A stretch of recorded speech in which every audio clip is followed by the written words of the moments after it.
আর গোবিন্দ ঘোষকে বলে গেলেন তুমি যা ভিক্ষা পাবে পুরোটাই সেবা দেবে। গোবিন্দ ঘোষ প্রতিদিন ভিক্ষা করে যা পায় দিনে 4 বার সেবা দেয়। ওই যে প্রভু বলে গেলেন তুমি বিবাহ করো, 1 বছর যেতে না যেতেই সুকন্যার সন্ধান পেল, একটা শুভ দিন দেখে বিবাহ করলেন।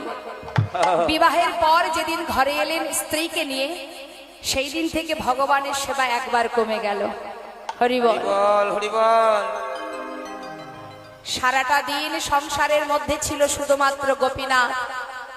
এখন ঘরে আর একজন এসেছেন সহধর্মিনী, তার কাছে সময় দিতে গিয়ে একটু সময় কমে গেল ভগবানের কাছ থেকে।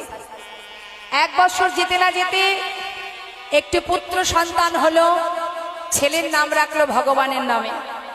ঘরে যে বিগ্রহ আছে কি নাম তার? নিজের ছেলের নামও রেখেছে গোপীনাথ। স্ত্রীকে বলছে সোনা মাধবী, যদি আমার শেষের দিনে সবকিছু বিস্মরণ হয়ে যায়, নিজের সন্তানের নাম তো ভুলবো না, যদি একবার তার নামটা উচ্চারণ করি তবে তো প্রভুর নামটা উচ্চারণ হবে। আর যদি সজ্ঞানে মরি তাহলে তো তাকে ডাকতে ডাকতেই যাব। তাই বুদ্ধি করে ছেলের নাম রেখেছে ভগবানের নামে। হরি বল হরি বল। কিন্তু সন্তান যেদিন ঘরে এলো সেদিন থেকে ভগবানের সেবা আরো একবার কমে গেল। 4 বারের জায়গায় হয়ে গেল 2 বার। সংসার বড় হচ্ছে তো মা, এটা শুধু গোবিন্দ ঘোষ নয়, এটা আমাদেরও হয়।